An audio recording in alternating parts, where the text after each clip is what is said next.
Hello students, once again welcome back to the YouTube channel. In this video we are going to discuss some of the important questions of the topic MySQL. Students sample paper के according अगर हम MySQL की बात करें तो इसमें हमारा जो टोटल टॉपिक आया हुआ है MySQL का दैट कंसिस्ट ऑफ 18 मार्क्स, जिसके अंदर हमारे 2 marks questions, 3 marks questions and 4 marks questions रहेंगे। 2 मार्क्स के काफ़ी क्वेश्चंस हैं इसमें एंड कुछ 2 मार्क्स क्वेश्चंस को 1 मार्क्स में 2 पार्ट्स में डिवाइड किया गया है। एक 3 मार्क्स का क्वेश्चन MySQL से रहता है जिसको अगेन 2 पार्ट्स में डिवाइड किया गया है, 1 question of 1 mark, another question of 2 mark. ठीक है, तो इस तरह से इस चैप्टर में से हमारे पास 2 मार्क्स, 3 मार्क्स और 4 मार्क्स के क्वेश्चंस बनते हैं। तो डिस्कस करते हैं हम 2 मार्क्स के क्वेश्चन को। उसी के अंदर हमने 3 मार्क्स के क्वेश्चन को भी साथ में डिस्कस कर लिया है, क्योंकि वो क्वेश्चन हो सकता है आपके 2 मार्क्स या 3 मार्क्स किसी भी फॉर्म में आ सकते हैं। ठीक है, 35 मार्क्स का आपका पेपर रहेगा जिसमें से आपका MySQL जो है that will consist of 18 marks in your exam.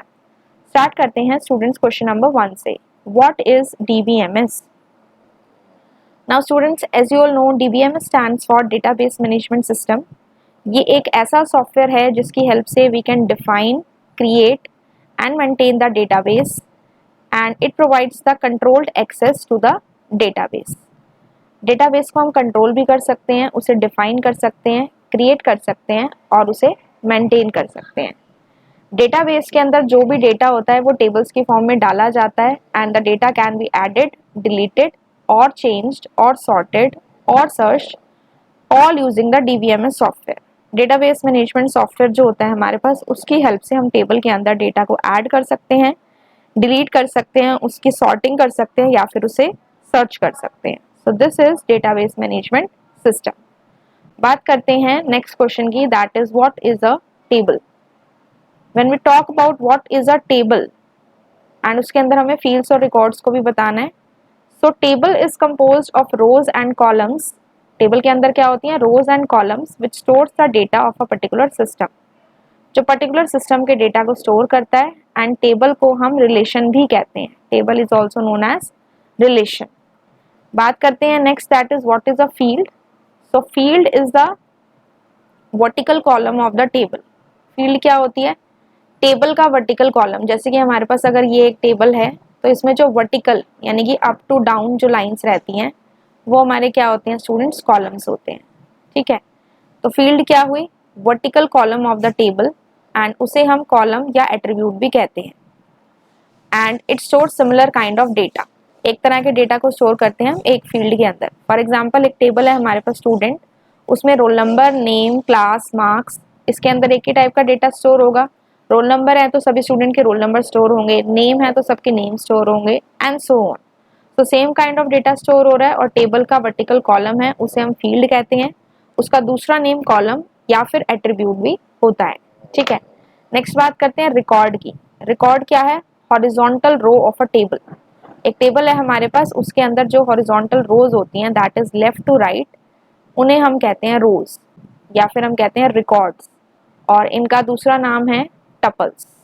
ठीक है, these are known as rows, records और tuples that store the complete data of one entity. एक एंटिटी के डेटा को कंप्लीटली स्टोर करते हैं।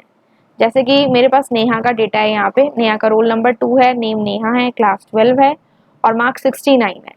तो ये नेहा का रिकॉर्ड है जिसमें नेहा के बारे में सारी इंफॉर्मेशन है। तो एक एंटिटी का कंप्लीट डेटा को स्टोर कर रहा है, इसे हम कहेंगे record. Understood? Now we move to question number 3। Question number 3 says what do you understand by the term degree and cardinality of the table? Table के अंदर डिग्री और कार्डिनैलिटी का क्या मतलब रहता है? तो स्टूडेंट्स, डिग्री जो होती है that is total number of columns and cardinality जो होती है that is total number of रोज। एक टेबल के अंदर जितने भी कॉलम्स हैं, टोटल नंबर ऑफ कॉलम्स, वो होगी डिग्री, और टोटल नंबर ऑफ रोज को हम कहेंगे कार्डिनैलिटी। इसके बेस पे टेबल दी हुई होती है और एग्जाम में क्वेश्चन भी आता है कि आपको एक टेबल बना के दी हुई होती है और आपको बताना है इस टेबल के अकॉर्डिंग क्या इसकी डिग्री और क्या इसकी कार्डिनैलिटी रहेगी। आगे हम इन क्वेश्चंस को भी डिस्कस करेंगे। नेक्स्ट मूव ऑन करते हैं क्वेश्चन नंबर 4 पे। Explain the different types of keys in MySQL। First is primary key. The first key is the primary key. It is a field that uniquely identifies all the records in a table. Primary की एक ऐसी field होती है जो सारे records को uniquely identify करती है एंड एक टेबल में सिर्फ एक ही प्राइमरी की हो सकती है जिसके अंदर सारी यूनिक वैल्यूज होनी चाहिए और नॉर्डिनल वैल्यूज होनी चाहिए। ठीक है, यूनिकली आइडेंटिफाई करने का मतलब है उसमें कोई डुप्लीकेट वैल्यू नहीं होनी चाहिए। फॉर एग्जाम्पल आपके पास एक टेबल है स्टूडेंट, उसमें roll number, name, class, section है, तो हर स्टूडेंट का अपना एक रोल नंबर होगा। ऐसा होगा नहीं कि किसी भी स्टूडेंट का रोल नंबर ना हो, और हर स्टूडेंट का अपना यूनिक रोल नंबर होगा। तो स्टूडेंट टेबल के लिए रोल नंबर फील्ड को हम प्राइमरी की सेट कर सकते हैं। दूसरा होता है हमारे पास students candidate key. All the fields that can serve as the primary key they are called as the candidate key. जो भी फील्ड्स प्राइमरी की तरह काम कर सकती हैं उन्हें हम कहते हैं कैंडिडेट कीज। क्योंकि स्टूडेंट्स इसमें देखिए क्या आता है, जैसे कि एक स्टूडेंट है, अगेन रोल नंबर, जिसमें स्टूडेंट टेबल है जिसके अंदर है हमारा roll number, name, class, section और एडमिशन नंबर। तो रोल नंबर हमारी प्राइमरी की है। अब एडमिशन नंबर जो होगा वो भी सब स्टूडेंट्स का अलग अलग होगा, तो वो भी प्राइमरी की बन सकता है, यानी कि प्राइमरी की तरह सर्व कर सकता है। तो एडमिशन नंबर आपकी क्या हो जाएगी, कैंडिडेट की। फिर बात होती है ऑल्टरनेट कीज की। All the candidate keys which are not the primary keys. सारी कैंडिडेट की, कोई भी ऐसी कैंडिडेट की या एक से ज्यादा कैंडिडेट की जो कि प्राइमरी की नहीं है, they are termed as alternate key. For example अगर हम बात करें roll number, admission number, Aadhaar number, तो रोल नंबर हमारी प्राइमरी की है, एडमिशन नंबर और रोल नंबर दोनों हमारी कैंडिडेट की हो सकती हैं, लेकिन रोल नंबर को हमने प्राइमरी की बना दिया। तो हमारे पास क्या है, एडमिशन नंबर है और साथ में हमने आधार नंबर ले लिया। तो एडमिशन नंबर और आधार नंबर हमारी दोनों क्या है, कैंडिडेट कीज हैं। लेकिन जो भी कैंडिडेट कीज हमारी प्राइमरी कीज नहीं है, यानी कि रोल नंबर जो है दैट इज माई प्राइमरी की, एक्सेप्ट जो बाकी दो हैं उन्हें हम ऑल्टरनेट कीज भी कह सकते हैं। अंडरस्टूड। नेक्स्ट इज फॉरेन की। फॉरेन की क्या होती है, अ नॉन की attribute. Attribute means column and non की मीन्स जो कि प्राइमरी कॉलम नहीं है, प्राइमरी की नहीं है। ऐसा कोई भी कॉलम जो प्राइमरी की नहीं है, जिसकी वैल्यूज हमें मेन टेबल की प्राइमरी की में से मिलती हैं, उसे हम कहते हैं फॉरेन की। जैसे मेरे पास एक टेबल स्टूडेंट है, उसमें मैंने लिया roll number, name, class, section, marks, और एक मेरे पास स्टूडेंट टेबल है टीचर नाम से, और उसमें एक रोल नंबर फील्ड भी है, वो स्टूडेंट का रोल नंबर है। ठीक है, तो स्टूडेंट टेबल में जो मेरे पास रोल नंबर है स्टूडेंट्स, वो तो मेरी क्या है, प्राइमरी की है। स्टूडेंट टेबल का जो रोल नंबर है दैट इज माई प्राइमरी की। ठीक है, लेकिन जो टीचर टेबल में से मैंने जो रोल नंबर है मेरे पास, वो एक नॉर्मल कॉलम है जिसकी वैल्यूज को हमने स्टूडेंट टेबल के रोल नंबर फील्ड से लिया है।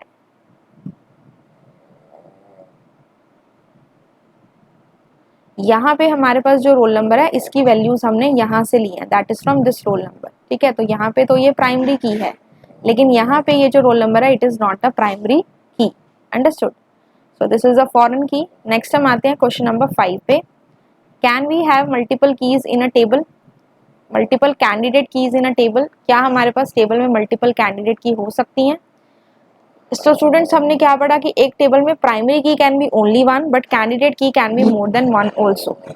yes there can be multiple candidate keys in a table. for example student नाम के टेबल में रोल नंबर, आधार नंबर और एडमिशन नंबर, ये तीन अगर हम फील्ड्स लेते हैं, उसके अलावा और भी फील्ड्स हैं, नेम, क्लास, सेक्शन, लेकिन इनके अंदर जो वैल्यूज जाएंगी वो सब स्टूडेंट्स की यूनिक रहेंगी, क्योंकि सबका रोल नंबर यूनिक होता है, आधार नंबर यूनिक होता है और एडमिशन नंबर यूनिक होता है। ठीक है, तो इनमें से सपोज मैंने रोल नंबर को तो बना दिया मेरी प्राइमरी की, क्योंकि एक टाइम पे सिर्फ एक प्राइमरी की हो सकती है।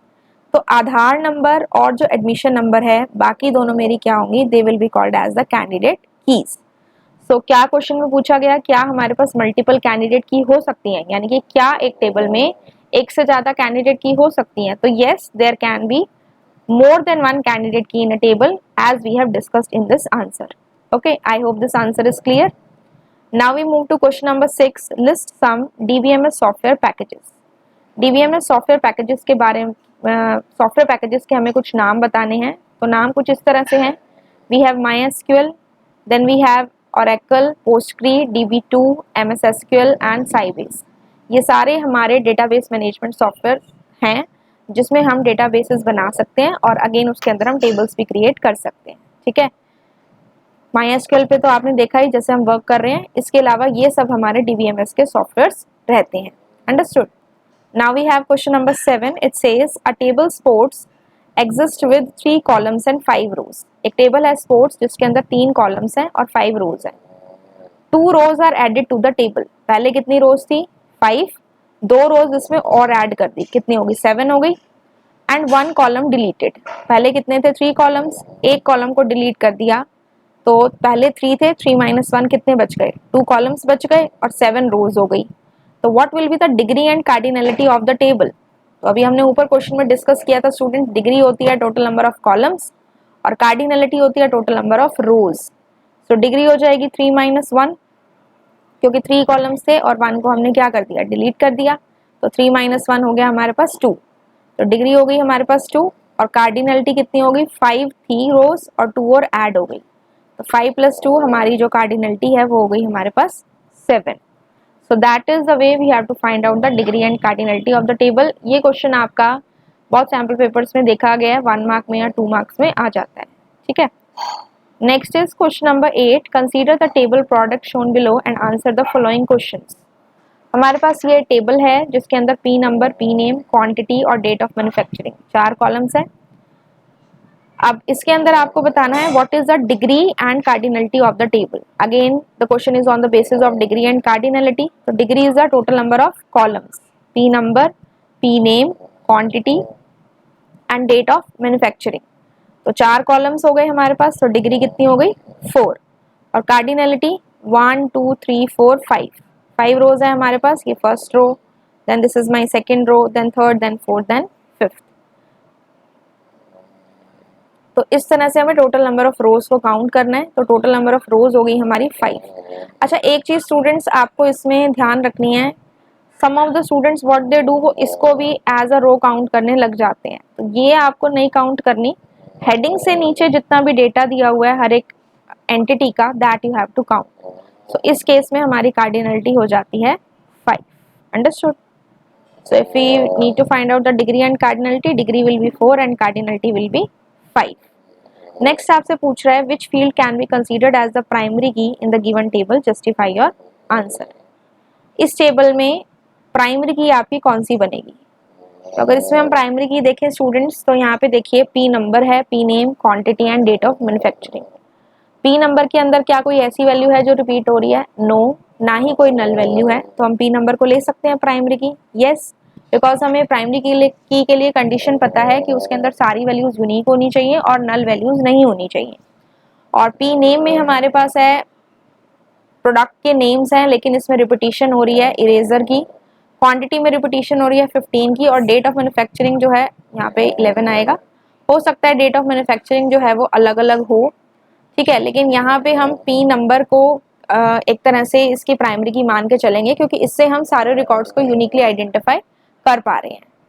तो यहाँ पे हमारे पास जो प्राइमरी की हो जाएगी students, that will be P number, ठीक है, as it has all unique records and no null value. Understood? तो this question can come in 2 marks. Next is question number 9। Consider the table patient shown below and answer the following question. Table name is patient, fields are patient name, patient number, patient name, department and doctor ID. 4 columns and 4 rows, 1 2 3 4. In the above table can we have department as the primary key? क्या question पूछ रहा है, क्या इस table के अंदर department को हम प्राइमरी की ले सकते हैं? तो प्राइमरी की लेने के लिए कंडीशन को चेक कर लीजिए, सारी वैल्यूज यूनिक हो, नल वैल्यूज ना हो। क्या इसमें नल वैल्यू है? नहीं है। First condition satisfied. क्या इसके अंदर डुप्लीकेट वैल्यूज हैं? यस। तो क्या हम उसे प्राइमरी की ले सकते हैं? नहीं ले सकते, क्योंकि ऑर्थो 2 टाइम्स आ रहा है, ईएनटी 2 टाइम्स आ रहा है। So this can not be taken as the primary key because it has duplicate value, and we know that primary key should have only unique values and no null value. Understood? So this way department cannot be primary key. अगर आपसे इसमें ये पूछा जाए कि फिर आप किसको ले सकते हैं अगर इसे नहीं ले सकते, तो कोई भी ऐसी फील्ड बता दीजिए जिसमें यूनिक वैल्यूज हो। मोस्ट प्रोबेबली इसमें हमारा आंसर क्या रहेगा? पेशेंट नंबर, ठीक है, because it consist of all the unique values. Understood? Next is question number 2. What is the degree and cardinality of this table and which is the candidate key in this table? Sometimes आपसे question पूछ लिया जाता है on the basis of degree and cardinality and sometimes आपसे पूछ लिया जाता है which can be the candidate key, ठीक है। तो डिग्री की बात करें तो total number of columns, patient number, patient name, department, doctor ID 4 हो गया। And total number of rows are also 4, 1 2 3 4। 1 में लीना का पूरा रिकॉर्ड है, सेकंड में मोहन का पूरा रिकॉर्ड है। तो degree is also 4 and cardinality is also 4। Next आपसे ये भी पूछा जा सकता है कि इस टेबल में कैंडिडेट की कौन सी है। तो कैंडिडेट की कौन सी होती है, which can serve as a primary key. Patient number को हम प्राइमरी की बना चुके हैं, डिपार्टमेंट में रिपीटेड वैल्यूज हैं, डॉक्टर आईडी में भी रिपीटेड वैल्यूज हैं, और पेशेंट नेम में सारी यूनिक वैल्यूज हैं। तो हम क्या पेशेंट नेम को कैंडिडेट की बना सकते हैं? यस ऑफ कोर्स, क्योंकि देखिए नेम वैसे पेशेंट का सेम भी हो सकता है, लेकिन टेबल के अकॉर्डिंग सारी वैल्यूज अभी हमारे सामने यूनिक है, तो इसको हम कैंडिडेट की बना सकते हैं। So patient name can be considered as our candidate key. Understood? Question number 10, what will be the degree and cardinality of the table after the Cartesian product? अब स्टूडेंट्स कार्टेशियन प्रोडक्ट जब हम करते हैं तो उसमें डिग्री और cardinality में क्या चेंजेस होते हैं? तो अगर मान लीजिए आपके पास दो टेबल हैं, फर्स्ट में आपके पास 4 रोज हैं और सेकंड में आपके पास 5 रोज हैं, और टोटल नंबर ऑफ रोज क्या होती है? Cardinality. Total number of columns क्या होते हैं? डिग्री। तो अगर आपके पास फर्स्ट में 4 रोज हैं और सेकंड में 5 रोज हैं, तो दोनों का जो प्रोडक्ट होगा दैट इज 4 × 5 = 20, वो जो प्रोडक्ट आएगा that will be the cardinality. तो जो टोटल नंबर ऑफ रोज होंगी, जो कार्डिनलिटी होगी, वो प्रोडक्ट होगा दोनों टेबल्स की रोज का, ठीक है। और जो हमारे पास टोटल नंबर ऑफ कॉलम्स होंगे वो सम होगा दोनों टेबल्स के कॉलम्स का। तो डिग्री क्या हो जाएगी? जैसे मान लीजिए मेरे पास फर्स्ट कॉलम में मान लीजिए 2 कॉलम्स हैं और सेकंड टेबल में मेरे पास 3 कॉलम्स हैं। तो अगर मैं दोनों के टेबल्स लेके चलूं, उनकी मुझे डिग्री फाइंड आउट करनी हो, तो दोनों के जो कॉलम्स हैं दोनों टेबल्स के, उनको मैं ऐड कर दूंगी। So it will give me the answer as 5। So degree will be the sum of columns of both the tables and cardinality will be the product of rows of both the tables. इस तरह से आपको degree और cardinality find out करनी है after the Cartesian product, ठीक है। Next is differentiate between. अब ये क्वेश्चन आपका 2 मार्क्स में या 3 मार्क्स में आ सकता है, तो आप मैक्सिमम 3 डिफरेंसेस सबके अच्छे से लर्न कर सकते हैं। सो जब भी आए तो आप 2 मार्क्स का हो तो आप उसमें भी अटेम्प्ट कर सकें, और 3 मार्क्स का हो तो आपके पास 3 पॉइंट्स हैं ही। First question is alter and update में डिफरेंस बताना है। अब हमने जो कमांड्स पढ़ी हैं जिन्हें हम मेनली प्रैक्टिकली एग्जीक्यूट करते हैं MySQL में, that are DDL and DML commands, ठीक है। तो स्टूडेंट्स ऑल्टर और अपडेट कमांड में सबसे पहला डिफरेंस तो है कि alter is my DDL command whereas update is my DML command, ठीक है। DDL के अंदर हमारा स्ट्रक्चर चेंज होता है और DML में हमारा डेटा चेंज होता है। तो यही हमारा सेकंड डिफरेंस है कि ये जो कमांड है ये टेबल के स्ट्रक्चर को चेंज करेगी और ये डेटा टेबल के अंदर डेटा को चेंज करने के लिए यूज होता है। ऑल्टर कमांड की हेल्प से आप कॉलम्स को ऐड कर सकते हो, कॉलम के डेटा टाइप को चेंज कर सकते हो, या फिर कॉलम को डिलीट कर सकते हो। और अपडेट की हेल्प से आप डेटा के अंदर चेंजेस या मॉडिफिकेशन कर सकते हो। फॉर एग्जाम्पल, एक स्टूडेंट नाम का टेबल है, उसमें फील्ड्स हैं रोल नंबर, नेम और क्लास। एक नया मार्क्स नाम का कॉलम डालना है, तो आप कौन सी कमांड यूज करोगे? Alter command. और उसी टेबल में आपको रोल नंबर 1 के जो क्लास है वो चेंज करनी है, तब आप कौन सी कमांड यूज करोगे? Update command. यहाँ पे आप फोर्थ अगर और डिफरेंस देना चाहते हो तो इनके दो एक एक आप एग्जाम्पल दे सकते हो क्वेरी की फॉर्म में, ठीक है। So that is the difference between alter and update command. Next आते हैं where and having. Where and having दोनों किस चीज के लिए? कंडीशंस के लिए। लेकिन where is use to specify a condition on an individual row. Single row पे कंडीशन लगानी हो तो हम वेयर क्लॉज का यूज करेंगे, और ग्रुप ऑफ रोज पे कंडीशन लगानी हो तब हम यूज करेंगे हैविंग क्लॉज का, ठीक है।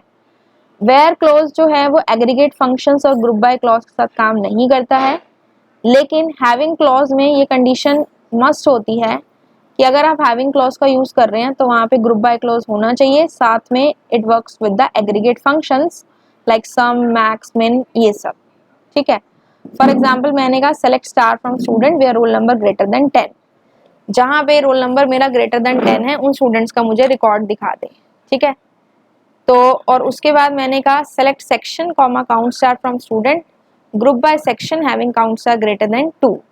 तो ये मुझे क्या देगा? स्टूडेंट्स का सेक्शन देगा, और जो जो सेक्शंस हैं रिपीटेड सेक्शन, उसमें क्या करेगा? ये काउंट करेगा, जैसे कि सेक्शन ए के 5 स्टूडेंट्स हैं, सेक्शन बी के 6 स्टूडेंट्स हैं, ऐसे काउंट करेगा। सेक्शन के अकॉर्डिंग ग्रुपिंग करी है, लेकिन सेक्शन ए के 5 हैं, सेक्शन बी के 6 हैं, और हो सकता है सेक्शन डी के मेरे पास 1 स्टूडेंट हो या 2 स्टूडेंट्स हो। तो लेकिन मुझे ये सिर्फ कौन से देगा, जहाँ पे मेरे नंबर ऑफ स्टूडेंट्स उस सेक्शन में ग्रेटर देन 2 रहेंगे, ठीक है, वो मुझे रिटर्न करके देगा। दैट इज जो अब हमने हैविंग लगाया, ये हमारी ग्रुप ऑफ रोज के ऊपर कंडीशन लग चुकी है, ठीक है। तो वेयर जो क्लॉज होता है वो इंडिविजुअल रो पे कंडीशन स्पेसिफाई करने के लिए होता है, whereas having is on group of rows, where works with aggregate functions and group by does not work with aggregate functions and group by clause, whereas having इनके साथ काम करता है। Next you can give an example of both, one each, ठीक है। Next is what is the difference between char and varchar। अब students char और varchar क्या है, हमारे डेटा टाइप्स हैं। char stands for character, varchar stands for variable character। As name suggests, char is used for fixed length string, fixed strings, और varchar is used for variable length string, यानी कि ऐसी string जो change की जा सकती हैं। अब इसमें जो मेन पॉइंट ऑफ डिफरेंस रहता है वो ये रहता है स्टूडेंट्स, कि जैसे कि मैंने यहाँ पे कोई भी नेम ले लिया, मैंने एक फील्ड ले ली नेम नाम से, उसका डेटा टाइप दे दिया char। जब आपने उसके अंदर char दिया डेटा टाइप, तो आपने उसका कुछ साइज भी प्रोवाइड किया होगा। सपोज आपने साइज दे दिया 4, तो ये क्या कह रहा है, if the number of characters are less than the ones specified as a size, then the rest of the memory space is wasted. मैंने साइज दे दिया यहाँ पे 4, लेकिन जो मेरा नेम है वो 3 कैरेक्टर्स का है, तो एक स्पेस मेरे पास खाली बचा, लेकिन ये फिक्स्ड लेंथ स्ट्रिंग है, इसलिए उस स्पेस को किसी और को प्रोवाइड नहीं कर सकता। तो वो जो एक कैरेक्टर का स्पेस है वो मेरा क्या हो गया, वेस्ट हो गया। तो in this the memory space is wasted. लेकिन अगर मैं बात करूं varchar की, तो if the number of characters are less than the one specified as the size, मैंने साइज दिया 4, लेकिन नेम मैंने 3 कैरेक्टर का लिखा, तो ये जो एक कैरेक्टर है वो वेस्ट नहीं होगा, वो किसी और स्ट्रिंग को प्रोवाइड कर दिया जाएगा। तो यहाँ पे हमारा थर्ड पॉइंट क्या हुआ कि memory space is not wasted.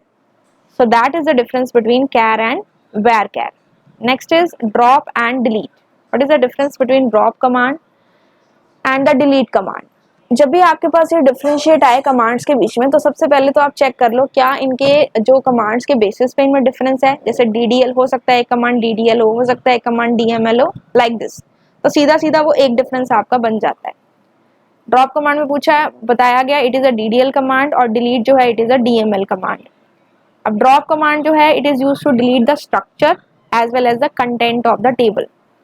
Drop command की हेल्प से हम टेबल का जो स्ट्रक्चर है, टेबल का नाम पूरा का पूरा वो भी डिलीट कर सकते हैं और उसके कंटेंट्स को भी डिलीट कर सकते हैं। लेकिन डिलीट कमांड क्या करती है, सिर्फ टेबल के कंटेंट्स को डिलीट करती है, टेबल का जो नेम है फिर भी वो मेमोरी में रहता है, ठीक है। Drop command is used to fully delete the table, पूरी टेबल को डिलीट करती है। और डिलीट कमांड की हेल्प से या तो आप एक या एक से ज़्यादा रो को डिलीट कर सकते हैं, या फिर पूरे टेबल के कंटेंट्स को भी डिलीट कर सकते हैं। फॉर एग्जाम्पल, अगर मैं कहूँ ड्रॉप टेबल स्टूडेंट, तो पूरा स्टूडेंट नाम का टेबल डिलीट हो गया मेमोरी में से भी, और उसके कंटेंट्स भी डिलीट हो गए। लेकिन अगर मैं कहूँ डिलीट फ्रॉम स्टूडेंट, उस केस में मेरा पूरा टेबल तो डिलीट हो गया कंटेंट्स, लेकिन टेबल का नेम मेमोरी में अभी भी प्रेजेंट है। और अगर आप कहें delete from student where roll number is equal to 6, तो रोल नंबर 6 नाम जो स्टूडेंट है जिसका रोल नंबर 6 है, सिर्फ उसका रिकॉर्ड डिलीट होगा। यहाँ पे मैं ग्रेटर देन 10 भी लिख सकती हूँ, तो 10 से ऊपर जितने भी स्टूडेंट्स के रिकॉर्ड्स हैं वो डिलीट हो जाएंगे, ठीक है। तो डिलीट में तो आप एक रो या एक से ज़्यादा रो को डिलीट करते हैं, और अगर पूरा टेबल भी डिलीट करें तो टेबल का नेम मेमोरी में रहता है। लेकिन ड्रॉप करने से क्या होता है, पूरा टेबल, उसके कंटेंट, उसका स्ट्रक्चर सब डिलीट हो जाता है, आपको मेमोरी में उस नाम का कोई भी ऑब्जेक्ट दिखेगा ही नहीं। Understood. Next differentiation is between DDL and DML commands.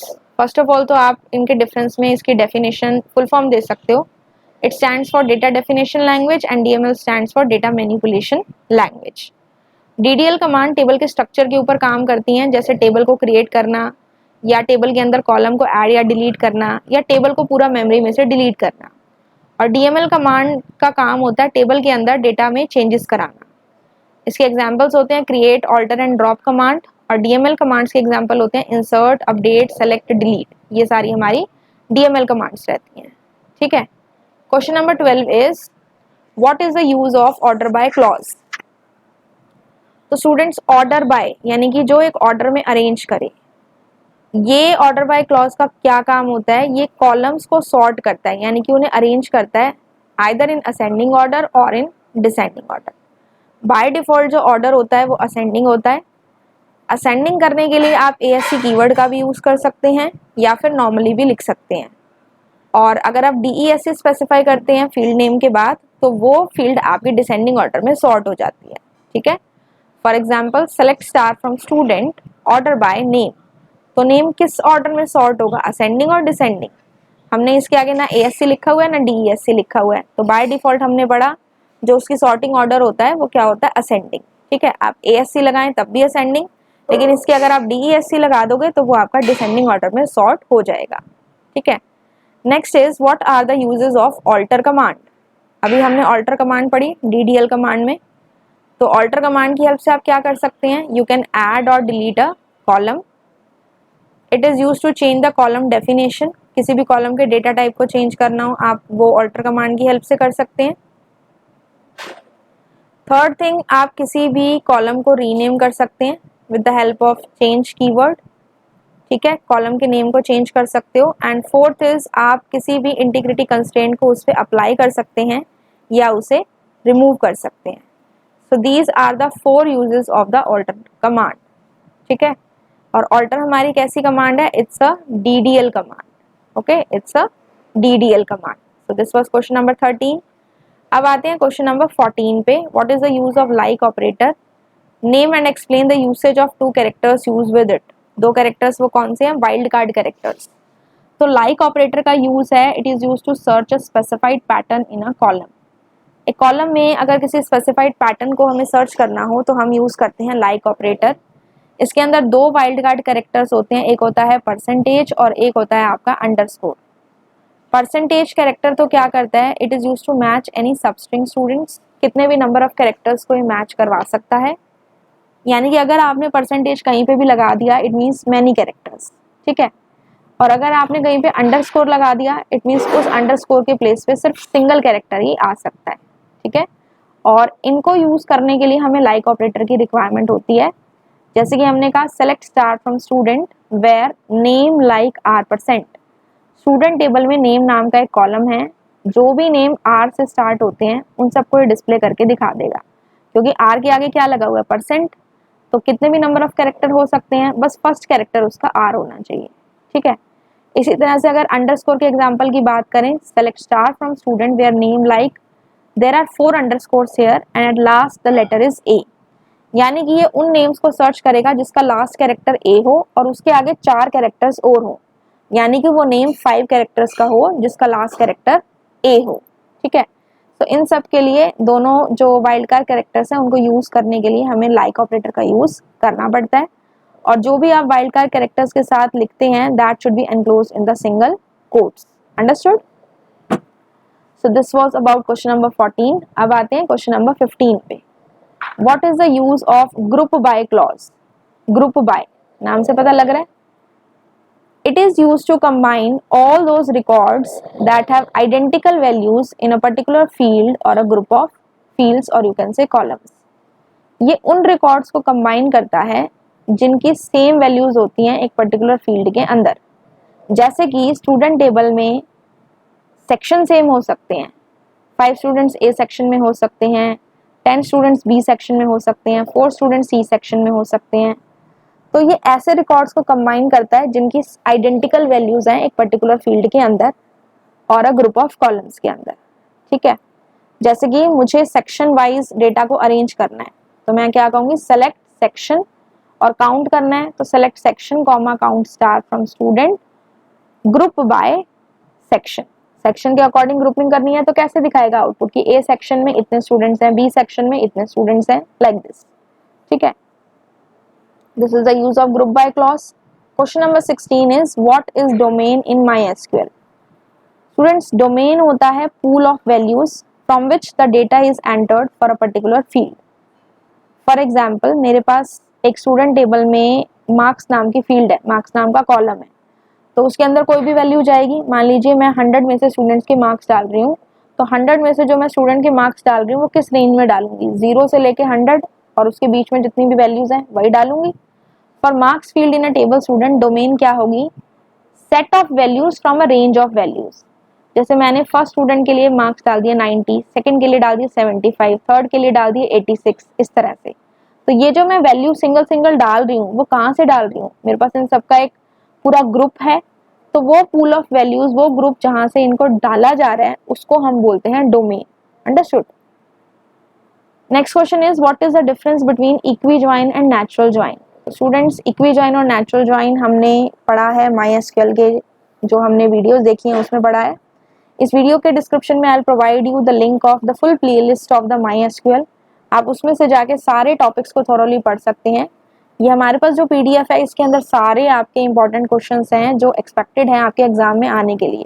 So please go through all these questions और वीडियोस को एक बार अच्छे से ग्लांस करिए, गो थ्रू करिए, ताकि आपको सारे टॉपिक्स प्रैक्टिकली भी अच्छे से क्लियर हो जाए। अंडरस्टूड। यहाँ पे इक्वी ज्वाइन और नेचुरल ज्वाइन का डिफरेंस बता रखा है, उसमें आप प्रैक्टिकली भी उन चीजों को समझ पाएंगे। तो इक्वी ज्वाइन क्या होता है, कंबाइनिंग द रोज फ्रॉम 2 और more tables in which the columns are compared for equality. Join का मतलब ही ये होता है कि हम 2 या उससे ज्यादा टेबल में से डेटा को निकाल रहे हैं, रोज को कंबाइन कर रहे हैं। लेकिन इक्वी ज्वाइन में और नेचुरल ज्वाइन में डिफरेंस क्या होता है, इक्वी ज्वाइन में 2 कॉलम्स को जो कि आइडेंटिकल होते हैं उनको कंपेयर किया जाता है, और इसके अंदर ये जो नेचुरल ज्वाइन होता है it is a type of equi join, यानी कि इसके अंदर ऑटोमेटिकली इक्वालिटी तो कंपेयर होती ही होती है, वो हमें अलग से इक्वालिटी ऑपरेटर से नहीं देनी पड़ती। अब इक्वी ज्वाइन और नेचुरल ज्वाइन में एक चीज होती है कि जो 2 टेबल्स हमने बनाई हैं दोनों में एक आइडेंटिकल कॉलम होता है, यानी कि एक कॉलम ऐसा होता है जो दोनों में सेम होता है। तो जब आप इक्वी ज्वाइन करते हैं तो वो कॉलम आपका रिजल्ट सेट में 2 बार आएगा, लेकिन जब आप नेचुरल ज्वाइन करते हैं तो वो आइडेंटिकल कॉलम आपके रिजल्ट सेट में सिर्फ एक ही बार आएगा, ओनली वंस। एग्जाम्पल देखिए, select star from student, student is the name of my table where student dot rn is equal to s1 dot rn। 2 tables हैं, यहाँ पे आपका आएगा स्टूडेंट कॉमा S1, क्योंकि 2 टेबल्स में से हम डेटा ले रहे हैं। ठीक है, तो स्टूडेंट नाम का टेबल भी आएगा और S1 नाम का टेबल भी आएगा। Where student dot rn is equal to S1 dot rn, जहाँ पे दोनों टेबल्स के रोल नंबर मैच करते हैं, उन टेबल्स में से सिर्फ वो डेटा हमें ज्वाइन करके दिखाएगा, वो रिकॉर्ड सिर्फ आउटपुट में आएंगे। नेचुरल ज्वाइन करें तो सिंपली लिखना है select star from student natural join S1, name of the first table the name of the second table, और बीच में आपको एक कीवर्ड लगाना है नेचुरल ज्वाइन। अंडरस्टूड। तो इस तरह से ये हमारा डिफरेंस होता है इक्वी ज्वाइन और नेचुरल ज्वाइन में। अब हम आते हैं क्वेश्चन नंबर 18 पे। Consider the following table store and answer the following question. ये टेबल दिया हुआ है आपको स्टोर, इसमें कुछ फील्ड्स हैं और कुछ रिकॉर्ड्स हैं। ये क्वेश्चन में स्टूडेंट्स आपके 4 पार्ट होंगे, ये आपका 2 मार्क्स में आएगा। ठीक है, half marks for each part. To display the details of all the items in the store table in the ascending order of last buy. तो इन क्वेश्चंस को देखिए स्टूडेंट्स कैसे करना होता है। सबसे पहले पार्ट को पढ़ो। फर्स्ट वर्ड क्या कह रहे हैं, मतलब काम, एक्शन वर्ड क्या है इसमें, डिस्प्ले। और हमें पता है जब भी टेबल में से कोई भी चीज डिस्प्ले करानी हो तो हमारे पास जो स्टेटमेंट होती है या कमांड होती है, that is my select command. Display the details of all the items, सारी डिटेल्स डिस्प्ले करानी है, इसलिए star. In the store table, कौन सी टेबल में से, स्टोर टेबल में से, तो हमने क्या, फ्रॉम स्टोर। फिर क्या कहता है, in the ascending order of last buy. अभी हमने पढ़ा कि कभी भी असेंडिंग और डिसेंडिंग ऑर्डर में अरेंज करना हो तो हम किस क्लॉज का यूज करेंगे, ऑर्डर बाय का। यहाँ लिख दिया ऑर्डर बाय, और नेम ऑफ द कॉलम क्या है हमारे पास, लास्ट बाय। तो ये लास्ट बाय हमारे पास कॉलम का नाम है, तो इसको ये किस में अरेंज करेगा, इन्होंने कोई स्पेसिफाई यहाँ पे किया हुआ है असेंडिंग ऑर्डर में, तो यहाँ पे हमें ASC अगर हम लगा दें keyword, that is also fine, और नहीं लगाया तब भी वो बाय डिफॉल्ट असेंडिंग ऑर्डर में ही करेगा। डिस्प्ले के लिए सेलेक्ट, ऑल डिटेल्स के लिए स्टार, स्टोर टेबल में से है इसलिए फ्रॉम स्टोर, असेंडिंग ऑर्डर में अरेंज करना है इसलिए ऑर्डर बाय, और कॉलम का नेम क्या है, लास्ट बाय। ठीक है, तो इसके अकॉर्डिंग ये डेटा को अरेंज करेगा। नेक्स्ट है to display the details of those items. यहाँ से देखिए डिस्प्ले आ गया, डिस्प्ले मतलब select. Details of all those items, सारी डिस्प्ले करानी है तो star. Whose supplier code is 22 और क्वांटिटी इज मोर देन 110। तो 2 कंडीशंस हो गई। और जब भी कंडीशन होती है तो हमारे पास कौन सा क्लॉज होता है, वेयर क्लॉज, और उससे पहले हमें टेबल का नेम देना पड़ेगा। डिस्प्ले कराने के लिए सेलेक्ट, और उसके बाद आपका है सारी डिटेल्स देनी है तो स्टार, टेबल का नेम हो गया स्टोर तो फ्रॉम स्टोर, कंडीशन हो गई सप्लायर कोड पे और क्वांटिटी पे, तो कंडीशन के लिए वेयर आ गया। अब क्वेश्चन में देखो सप्लायर कोड जो है वो कौन सी फील्ड में है और क्वांटिटी कौन सी फील्ड में है, नाम क्या है उनका, supplier code is S code and quantity is QTY। तो जो फील्ड का नेम टेबल में दे रखा है आपको वही लिखना है, अपने आप से और कोई नेम नहीं लिख देना, ठीक है, इस चीज का आप ध्यान रखेंगे। तो हमने क्या कहा, where S code is equal to 22, और या फिर जो क्वांटिटी है QTY इज मोर देन 110, तो मोर देन के लिए रिलेशन ऑपरेटर का यूज करेंगे, ग्रेटर देन 110, और हर क्वेरी के लास्ट में सेमीकोलन, ठीक है। Next is to display the minimum rate of items for each supplier individually as per S code from the table store. अब हमें क्या चाहिए, मिनिमम रेट चाहिए हर सप्लायर का इंडिविजुअली, ठीक है। अब एक बार हम अपने टेबल पे आते हैं। अब अगर हम सप्लायर की बात करें तो हमारे पास सप्लायर कौन कौन से हैं, 21 वाले 3 हैं, 22 वाले भी 3 हैं और 23 वाला 1 है, ठीक है। तो हमें उसके अकॉर्डिंग रेट चाहिए, तो किसी चीज के अकॉर्डिंग किसी कॉलम के वाइज अगर हमें आउटपुट देना हो तो ग्रुपिंग करनी पड़ती है, और इसके अंदर हम देख रहे हैं कि आइडेंटिकल वैल्यूज भी हैं, 21 वाले 3 है, 22 3 एस कोड है और 23 वाला 1 है। तो सीधा सीधा हमें यहाँ से पता लग रहा है कि हमें एस कोड के ऊपर ग्रुप बाय क्लॉज लगाना है, और साथ में हमें डिस्प्ले कराना है उसका रेट। कौन सा रेट, मिनिमम रेट, क्वेश्चन में दिया हुआ है मिनिमम रेट, तो हम क्या कहेंगे, select minimum rate, min bracket में रेट, एग्रीगेट फंक्शन है, फ्रॉम स्टोर, टेबल का नाम स्टोर, और according to each supplier individually, so group by S code, group by S code. Better होता है कि जिसके अकॉर्डिंग हम ग्रुपिंग कर रहे हैं उसको हम यहाँ पे डिस्प्ले भी करा दें, तो हम सीधा सीधा यहाँ पे S code comma minimum rate भी दे सकते हैं। वैसे तो मिनिमम रेट सिंपली दें तो भी हमारा ठीक है, लेकिन वो फिर हमें जब हम आउटपुट हमारे सामने होगा तो क्लैरिटी उसकी थोड़ी बेटर तब होगी जब उसको में हम एस कोड भी डिस्प्ले कराएंगे। तो एस कोड और साथ में उसका हमने मिनिमम रेट डिस्प्ले करा दिया, तो ये आपको क्या डिस्प्ले करके दिखाएगा, जैसे अगर हम 21 एस कोड लें तो इसमें 12 20 और 18 है, तो मिनिमम कौन सा दिखाएगा, 12 वाला। फिर 22 में देखें तो 25 6 और 8 है, तो मिनिमम 6 दिखाएगा, और 23 में देखें तो एक ही है 8, तो उसका आपको 8 दिखाएगा। तो इस तरह से इसका आपका आउटपुट आएगा, ठीक है। Then display the item with its quantity which include pen in their name. क्या क्या डिस्प्ले कराना है, डिस्प्ले कराना है तो सेलेक्ट कमांड, क्या क्या डिस्प्ले कराना है, आइटम और उसकी क्वांटिटी। तो चेक करो कि इनकी फील्ड्स का क्या नेम है, इनकी फील्ड का नेम है स्टूडेंट्स हमारे पास, आइटम का नाम किस में दिया हुआ है, आइटम नाम के कॉलम में, और क्वांटिटी किस में दिया हुआ है, QTY में। Select item comma quantity from, table का नाम है स्टोर, जहाँ पे इनके नेम में पेन आ रहा है, तो नेम में पेन आ रहा है इट मीन्स हमें पैटर्न को मैच कराना है। अब पेन के आगे भी कुछ हो सकता है, पेन के पीछे भी कुछ हो सकता है, तो जब भी हमें पैटर्न मैचिंग करनी होती है हम लाइक ऑपरेटर का यूज करते हैं। और ये जो नेम्स हैं ये हमारे कहाँ पे हैं, आइटम नाम की फील्ड में है हमारे नेम्स, जो हमारे नेम्स हैं वो किस फील्ड में है, आइटम नाम की फील्ड में है, प्रोडक्ट्स के names. Where item like, pattern matching करानी है, पेन के आगे भी कुछ हो सकता है, पीछे भी कुछ हो सकता है, और कितने भी नंबर ऑफ कैरेक्टर्स हो सकते हैं, तो उसके लिए हमारा कौन सा वाइल्ड कार्ड है, परसेंटेज। तो हमने कहा percentage pen percentage in the single quotes, ठीक है। तो ये आपका स्टूडेंट 2 मार्क्स का क्वेश्चन आएगा, half marks from each part, ऐसे भी आ सकता है, और एक और टाइप में भी आ सकता है जिसमें आपको कमांड्स दी हुई हैं, आपको उसका आउटपुट टेबल में से लिखना है, ठीक है। जो अभी सैम्पल पेपर CBSE का रिलीज हुआ था उसके अंदर कमांड्स दी हुई थी और आपको उसके अकॉर्डिंग आउटपुट लिखना था टेबल में से, so it can come in any form of 2 marks, right.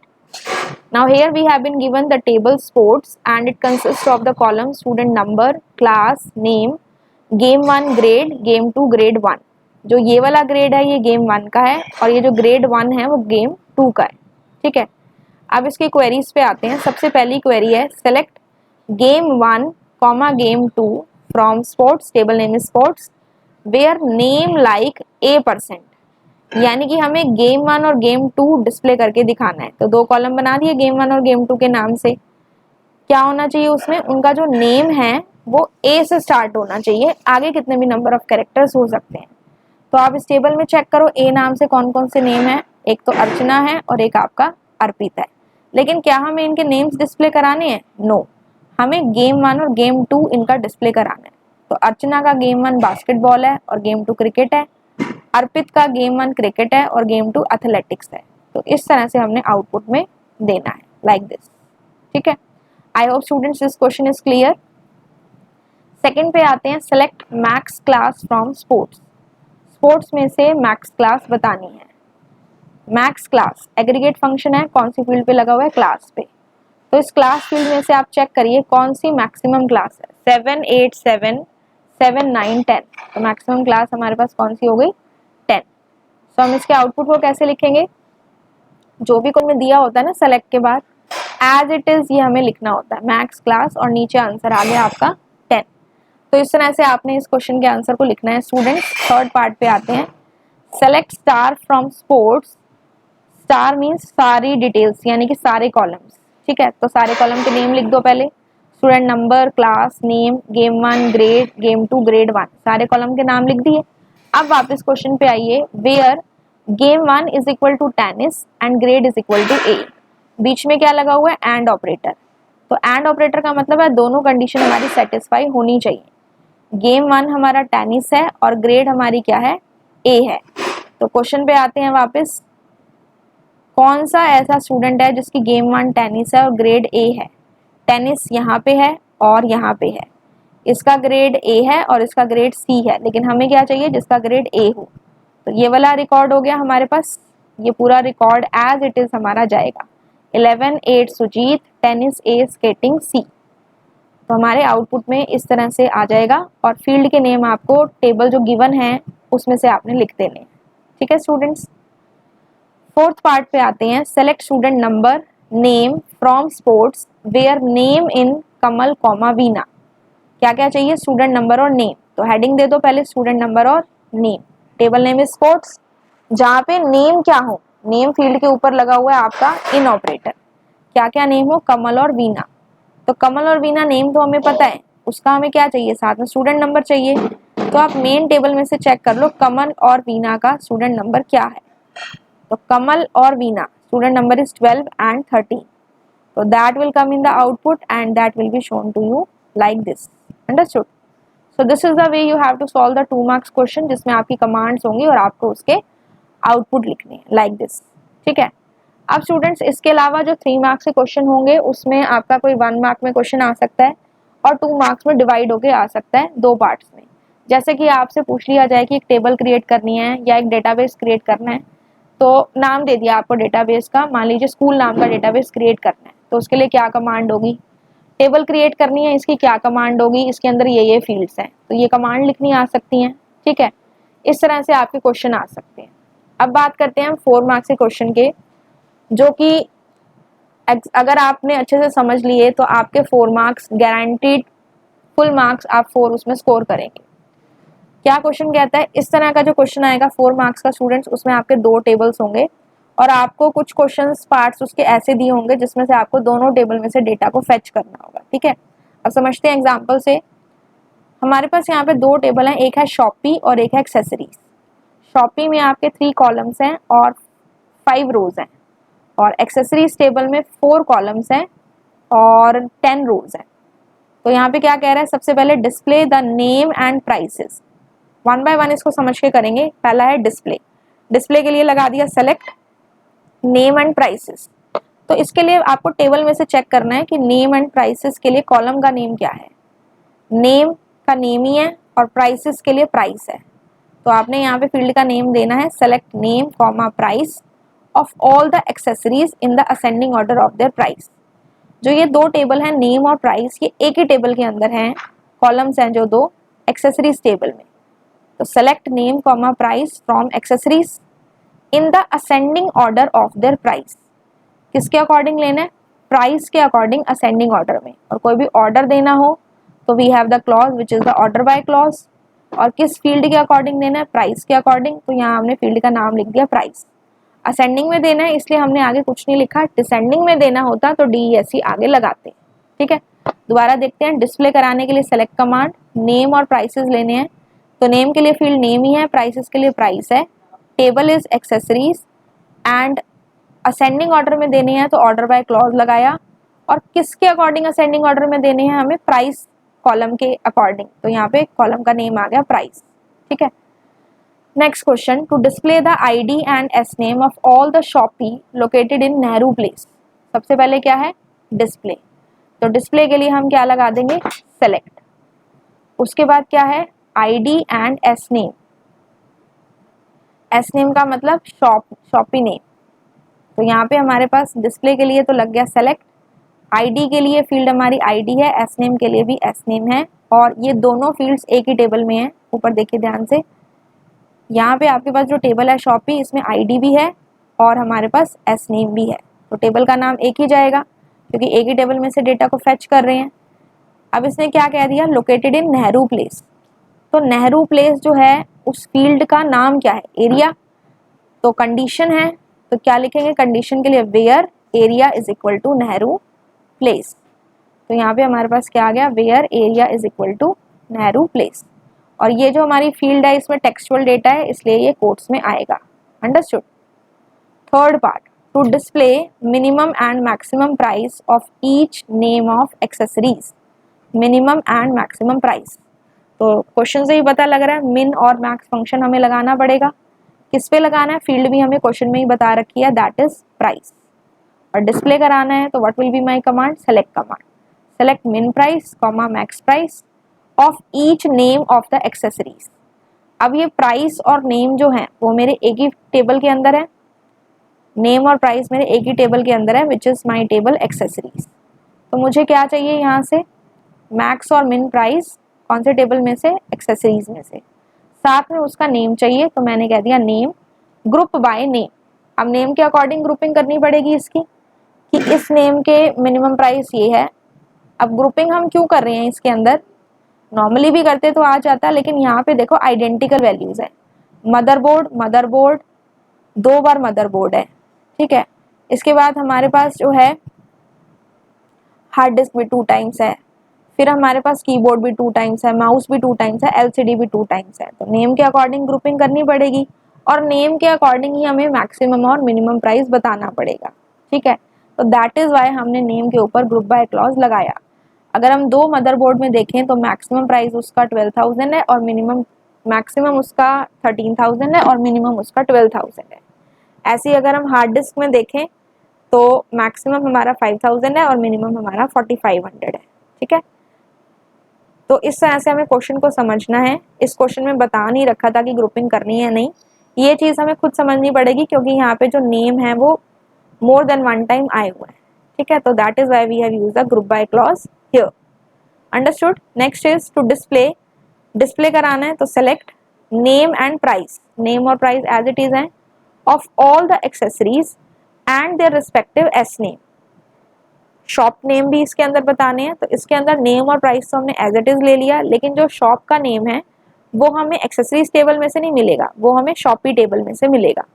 S name is in the shoppe table, यानी कि अब मुझे डेटा कहाँ से चाहिए, एक से ज़्यादा टेबल में से चाहिए, तो मैं क्या कहूँगी, select name comma price comma S name from accessories comma shoppe, और इसका अलाइस नेम दे दिया ए, एक्सेसरीज के लिए नाम दे दिया ए, शॉपी के लिए दे दिया एस। और स्टूडेंट जब भी हम 2 टेबल में से डेटा को फेच करते हैं तो कोई ना कोई एक आइडेंटिकल कॉलम होता है, तो यहाँ पे मेरा क्या है, where A dot I D is equal to S dot I D. अब आप यहाँ पे देखो इस टेबल में आईडी नाम की फील्ड है, ठीक है, इसके अंदर डुप्लीकेटेड वैल्यूज भी हैं, यानी कि दिस इज माय फॉरेन की, और इसके अंदर जो आईडी नाम की फील्ड है इसमें सारी यूनिक वैल्यूज हैं, यानी इस टेबल के लिए ये प्राइमरी की है, ठीक है। तो यहाँ मुझे मैच करना पड़ेगा, जैसे कि S01 है या S001 है, ओके, यहाँ पे हमारे पास डबल जीरोज आएंगी सब में, S001, S002, 3, 4 एंड 5, यहाँ पे हमारी सब में डबल जीरोज आएंगी। जहाँ पे भी हमारा डेटा मैच करेगा ये उसे क्या करेगा, आउटपुट में शो कर देगा, S001, 002, 003, 004, 005, okay. So this way the output will come. तो अगर हम इसके अकॉर्डिंग आईडी को मैच कराएं तो यहाँ पे क्या करेगा, ये जैसे कि यहाँ से फर्स्ट वाले को लेगा, A01 को इसके साथ मैच करेगा, तो यहाँ पे इसको ले सकता है क्योंकि दोनों आईडी सेम है। फिर A01 को ये नेक्स्ट से मैच करेगा, दैट इज S002 इसकी आईडी है, तो वो वाला रिकॉर्ड नहीं आएगा। तो ऐसे ही रिकॉर्ड्स आएंगे जिसमें दोनों की जो आईडीज है वो मैच कर रही होंगी। अंडरस्टूड। नेक्स्ट हमारा होता है students question number 21, again 4 marks का क्वेश्चन है। इसमें भी दो टेबल हैं, एक टेबल स्टूडेंट है और एक टेबल हमारी स्ट्रीम है। इसके अंदर जो टेबल स्टूडेंट है कुछ फील्ड्स हैं, S code, name, age, string code, points and grade. और इसके अंदर हमारा टेबल एक और है स्ट्रीम, जिसमें है स्ट्रीम कोड और स्ट्रीम नेम। स्ट्रीम नेम में कॉन्केटिनेशन की हुई है science plus computer, science plus bio, like this. अब क्वेश्चन देखिए क्या कह रहा है, display the names of the stream. Display मतलब select, names of the streams. Stream का नेम मतलब जो भी आपने स्ट्रीम ले रखी है उसका नेम बताना है। तो स्ट्रीम का नेम कौन सी फील्ड में है, str नेम में, तो हमने क्या कह दिया str नेम। अब ये जो नेम है ये कौन सी टेबल में है, स्ट्रीम नाम की टेबल में है, तो हमने कह दिया from the table stream, from stream. और इसने क्या कहा, स्ट्रीम के डिसेंडिंग ऑर्डर में, जो भी आपने स्ट्रीम ली है उसके डिसेंडिंग ऑर्डर में अरेंज करना है।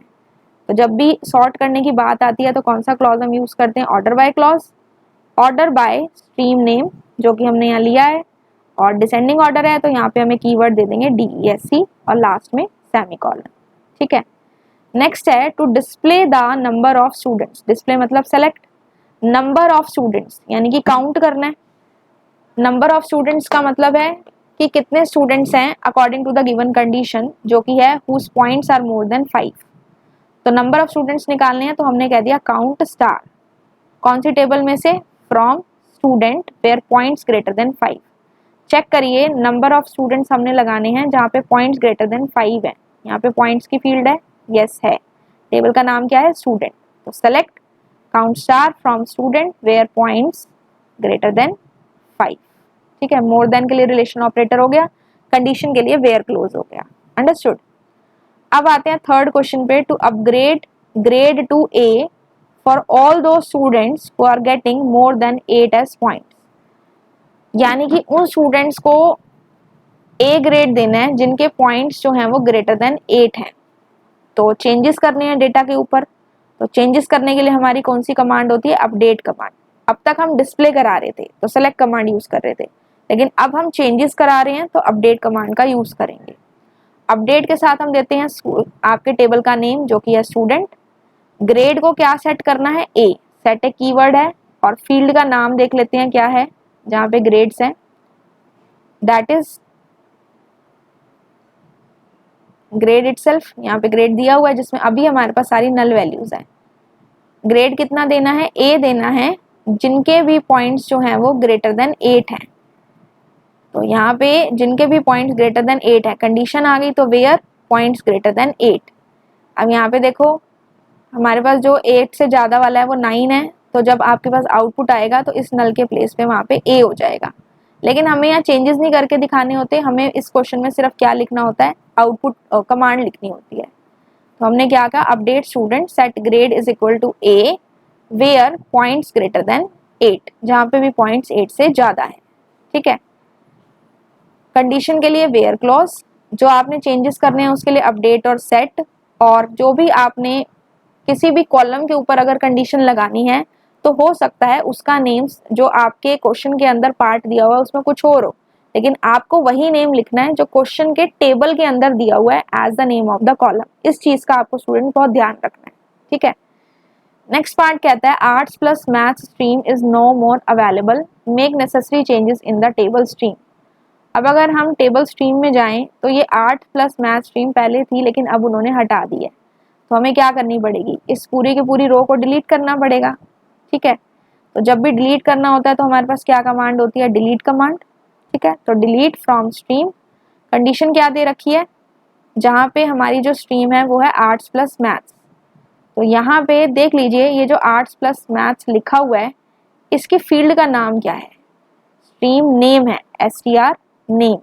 कई बार क्या होता है क्वेश्चन में हमें यहाँ पे लिखा हुआ है कि स्ट्रीम, तो हम सीधा लिख देते हैं delete from stream where stream is equal to arts plus math, लेकिन हमें टेबल में देखना पड़ेगा कि जहाँ पे डेटा है आर्ट्स प्लस मैथ उसके कॉलम की हेडिंग क्या है, उसके कॉलम की हेडिंग है stream name, STR name is equal to arts plus maths. तो इसे हम ऐसे दे देंगे इन द सिंगल कोट्स।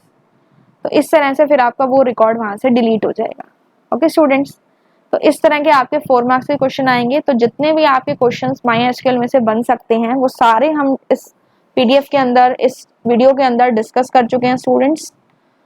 आपको कोई भी क्वेश्चन इसमें से ना समझ आया हो तो आप कमेंट सेक्शन में पूछ सकते हो, ठीक है। अगर आपको ये वीडियो अच्छी लगी हो तो आप इसे फ्रेंड्स के साथ शेयर कर सकते हैं, सो दैट जो हमारा 13 को एग्जाम है टर्म 2 का ऑफ क्लास 12th, उसके अंदर ज़्यादा से ज़्यादा बच्चे अच्छे मार्क्स स्कोर कर सकें।